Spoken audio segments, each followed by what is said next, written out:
Vamos a conversar ahora con el doctor Martín de Acevedo, especialista en temas electorales, municipales y gestión pública. Y vamos a hablar sobre este asunto del Jurado Nacional de Elecciones, la OMPE y el RENIEC. Doctor de Acevedo, ¿cómo está? Muy buenos días. Buenos días, señor Lara. A sus órdenes, como siempre. Muy un amable, gusto estar acá gracias. nuevamente. Muy gentil. Esta pregunta se la hicimos también al ex vicepresidente del Congreso, Luis Roel Alba, y o sea, es sobre el hecho de que el Congreso está tramitando una reforma que le permitirá inhabilitar a los jefes del sistema electoral. Y entonces Roel Alba decía, pues no pueden ser una isla, ¿no? o una patente de corso. Todos tienen que estar inmersos en el tema del antejuicio o la acusación constitucional. Eso decía Roel Alba desde el punto de vista técnico, democrático si se quiere, pero en el aspecto eminentemente ya político, como el propio Roel Alba lo ha dicho, en la trastienda los políticos manejan este asunto a partir de un interés. Pero sobre el asunto, ¿qué opina Martín de Acevedo? Yo sostengo que es un despropósito. Casi en ningún país del mundo hay tal cosa, donde el sistema electoral es fiscalizado y supervisado por quienes son los actores políticos, justamente a partir de que el sistema, por la Constitución, convoca, dirige, proclama y finalmente da los resultados definitivos y la credencial a estas autoridades. Entonces, o sea, no fue un error de la Constitución del 93, porque más o menos eso lo entendía Roel Alba, no, sino que ellos consideraron que no pueden ser motivo de esta situación. No, por el contrario, de ninguna manera, viene de muchos años atrás. Es más, en la del 79 era solamente el Jurado Nacional de Elecciones. Claro. Tratando de intervenirla un poco al sistema, se creó en ese momento, pero que luego ha funcionado, y valga en verdad, se decía, un monstruo de tres cabezas. Se dejó al Jurado Nacional de Elecciones y se creó la RENIEC y la OMPE, cuando antes todo estaba en manos del Jurado Nacional de Elecciones, y bien como árbitro de cualquiera de las consultas populares y procesos electorales que se convoquen. Y decía, para terminar la idea anterior, señor Lara, que no puede ser pues que estos actores que son parte del proceso, luego convertidos en autoridades, puedan tener la posibilidad de hacer el juicio y el antejuicio político sobre la base de criterios eminentemente políticos y no jurídicos, porque si los criterios son jurídicos, esos tienen que ser objetivos en base al principio de tipicidad y en base al principio de legalidad. Pero cuando uno entra en el terreno político, como ellos mismos, ahorita por ejemplo los 10 partidos que tienen representación en el Parlamento, las opiniones, las propuestas, las posiciones, legítimamente además, son absolutamente subjetivas, parten de una interpretación personal de cada uno de ellos, luego entre ellos mismos se sientan y consensúan y tratan de tener una posición.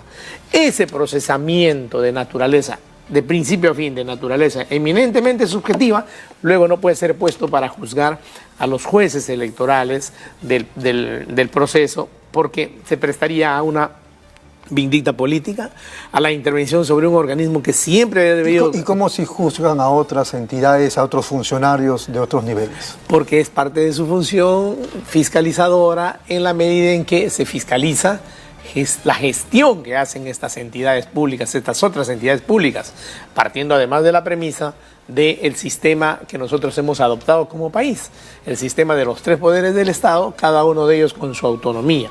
Pero de un tiempo a esta parte, la clase política y dirigente en nuestro país, más exactamente, el primer hito yo lo preciso en 1992, con la desinstitucionalización de los partidos políticos y de la clase política y dirigente y del sistema mismo y las entidades públicas. Y luego, a partir del 2017, cuando se agrava esto hasta la fecha, ya llevamos 7 años, donde no puede terminar, por ejemplo, un periodo presidencial un presidente, porque han abierto de tal forma la posibilidad de juzgarlo, de que en lo sucesivo, ni ellos mismos que ahora y luego van a tener un candidato y probablemente un presidente o una presidenta, van a poder frenar aquello de que el presidente no termina su mandato porque le van a imputar criterios subjetivos como si fueran infracciones penales o infracciones donde además está previsto de que les van a aplicar la suspensión o la inhabilitación para el ejercicio de la función pública por 10 años. Muy bien, entonces los 3 entes electorales, dice usted, no debieran ser tocados por nadie. No, porque son los árbitros del partido, es como que, haciendo un símil con el deporte más popular y más conocido, ¿no? Entran a la cancha, se juega el partido, el proceso electoral. Hay unos ganadores y hay unos perdedores. Luego, termina el partido, sin mirar el VAR, sin mirar nada, ya terminó el partido. Los que han perdido y están en esos momentos en la tribuna, comienzan a maquinar la vindicta política contra los que han arbitrado supuestamente mal desde su punto de vista. Y eso pues no ocurre en ninguna parte del mundo. Se va a prestar a eso recurrentemente. Ese es el punto que quisiera que me explique. En la región, por ejemplo, ¿cómo es en otros países de la región respecto de los máximos entes electorales? Guardan autonomía y solamente hay intervencionismo cuando se van gestando dictaduras o remedio de las dictaduras, bueno, como hay en Venezuela en estos momentos, ¿no? Al margen de Venezuela, de Nicaragua, Cuba, ¿cómo es, por ejemplo, en Argentina, en Ecuador? Tienen autonomía absoluta, autonomía absoluta. No hay el antejuicio. Que en nuestro país se denomina autonomía constitucional. ¿Y por qué la autonomía constitucional como una institución y como una institución que fortalece a este sistema?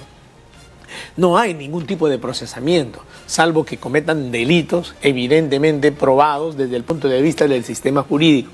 Pero desde el punto de vista de someterles a un juzgamiento político, no hay tal cosa, porque la política es, como repito, a diferencia de la posición jurídica, señor Lara, es subjetiva. Y está bien que sea subjetiva como valoración política y pensamiento que luego se convierte, digamos, en políticas públicas, ¿no?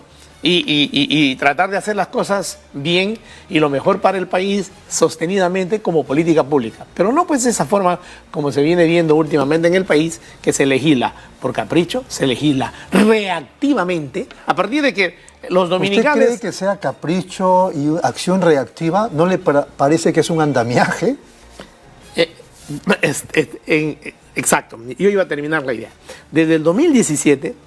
se ha convertido en un andamiaje el Parlamento que hace este tipo de accionar.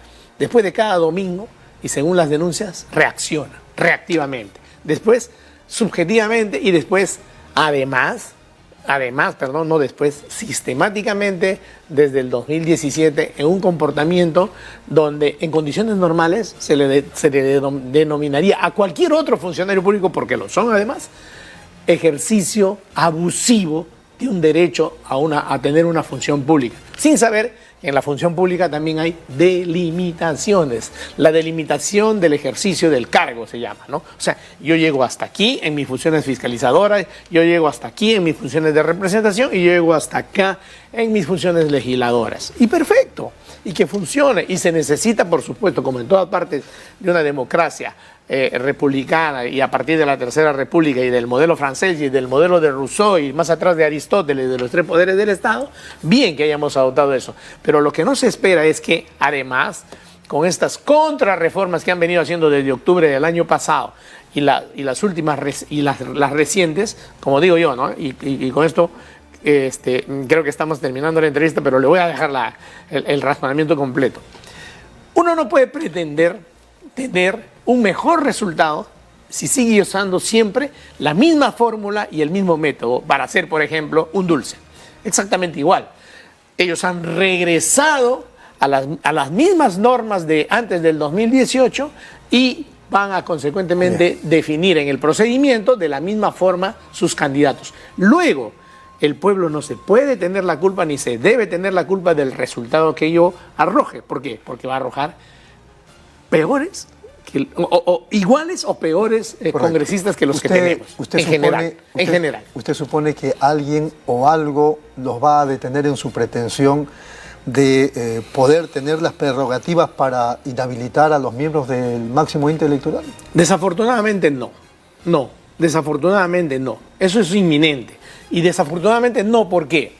Porque se vive una especie de pacto soterrado entre el Ejecutivo y el Legislativo para durar hasta el 2016, cueste lo 26, perdón, hasta el 2026, cueste lo que le cueste al país en términos económicos. ¿Por qué? De pronto te necesito, tomo una ampliación presupuestaria, te necesito, no te interpelo a tus ministros, te necesito, me hago de la vista gorda ante infracciones contra la ley en el ejercicio de la función pública y ante infracciones que se han cometido antes de ser representantes del Estado en los más altos cargos. Entonces están en una supervivencia que les va a permitir llegar, y eso es lo único que les interesa al 2026, porque el razonamiento desde el 2017 y en adelante se ha convertido para estos señores, todos los que han pasado sucesivamente, en no legislar nada sino aquello que les interesa sacar adelante desde el punto de vista personalísimo y nada que le perjudique. ¿Usted cree que el 2026 se van? ¿No es que el 2026 más bien ya tienen allanado el camino para quedarse 5 o 10 años más? Gran parte de él. ¿Por qué? Porque, por ejemplo, dicen, han creado la reelección, ¿no es cierto?, de los congresistas, consecuentemente de las dos cámaras. Entonces, contra ellos, y salieron a decir, ¿no?, en justificación, dos cosas. Es para 30 más o menos de los 130 que estamos, o para 45, para 45, dijo una legisladora, que estamos ahí. Ahí violentaron una norma y un principio que está en el 103 y en el 110 de la Constitución. No se debe legislar por la naturaleza, por la diferencia de las personas, sino por la naturaleza de las cosas. Y ellos lo están haciendo para esos 45. En segundo lugar, dijeron, nosotros no nos autorreelegimos. Ah, sí, no se autorreeligen, pero una semana por mes tienes representación con pasajes, con 2 pasajes pagados ida y vuelta, con dinero, con 2.300 soles creo que de bolsa de viaje y con la posibilidad de ir desde ahora a estar haciendo publicidad política. Martín de Acevedo y el señor Lara quieren presentarse. ¿Cómo competimos con ellos, con toda esa maquinaria, dinero y facultades y posibilidades y 7 o 12 o 18 trabajadores a su disposición? No hay forma, no hay forma. Van a buscar todas las maneras de tratar de ser reelegidos y ojalá y en su momento se repita, no solamente no votes por este señor, sino desde ahora decirles, están haciendo exactamente todo lo que les permitirá ser reelegidos. Fíjate, elector, bien cuando vayas a votar. Muy bien, doctor, ha sido muy amable. Muchas gracias por su gentileza. Vamos a la pausa.